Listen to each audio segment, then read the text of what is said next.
My compass. Strengthening relationships. Everybody on the planet wants love, and they want friendship, and they want acceptance. Relationships are very important. We need them to be happy and healthy, and they affect every other part of our lives. So how do we find and strengthen them? Building new relationships. How, as humans, do we go out and find and develop relationships? It's usually through some kind of commonality. What do they love to do? What are their interests? Sometimes that also means going exploring things because people might not know what they like. Then we think of where are other people in community that could share that passion and interest. If you are seen in the same place numerous times with people that share an interest, the likelihood of forming a relationship exists. Just like you and I or anyone, you start going to the same coffee shop, they start to get to know you. It's kind of hard to make new friends, but just be friendly. Somebody walked by and he wanted to talk to them, so he tugged on their, he doesn't speak, he just tugged on their sleeve and he started a conversation, and the support worker says, I got to know this person really well. Well, first of all, he didn't even want to go to the party where he met her. And I said to him, come on, dude, there might be some chicks there. And sure enough, he met a girl. Relationships fail all the time. Relationships succeed all the time. It's an opportunity that people need to have. You got to let them have their own legs. They got to try it.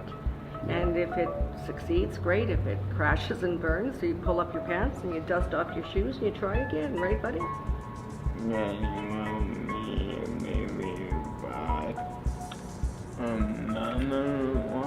What do I look like, dude? What the team will do for you is provide you lots of opportunities to get out and meet more girls. Romantic relationships. It really has been very much kind of a taboo, or just not even thought of. It's sort of dismissed, right? And that's got to change. It's tough for some families, and I understand that, right? There is fear on their part. But from a person's perspective, it's got to be insanely frustrating to want a relationship or be in love with someone and not have the same options to move that relationship forward.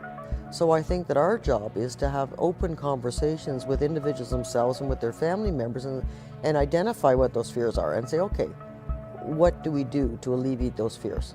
We haven't set a date yet, so. But that's great. Well, congratulations. Support without interfering. Staff up there were too hands-on.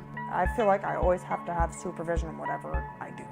So it's like, ease up a bit, please. I think we just have to treat people like we would treat anyone else and hold our tongue a bit when it comes to advice, but still be there to support. Just like any good friend would be. Yeah, just like anybody else. When you're planning, remember that relationships are important and affect every other area of our lives. We can build new relationships by going to places where there are people that share our interests. But it's also important to strengthen a person's current relationships, especially with their family. Too often, families are only called when issues or challenges arise, so explore ways to have them over just to visit. And remember, society has made it hard for people with disabilities to have relationships, and even more so when it comes to romantic relationships. So we need to really be ready to support without interfering. Did I hear that you have a boyfriend? Yes, I do. So I interviewed your girlfriend, Lindsay. Yeah. How long have you guys been together? Probably about 7 years. My mom and dad, they really like Lindsay. So what are your hopes for the future? Moving in together and probably getting married. Do you think you'll get married? That's something I want. Starting a family or that. Relationships happen. I mean, sometimes you just can't plan for them.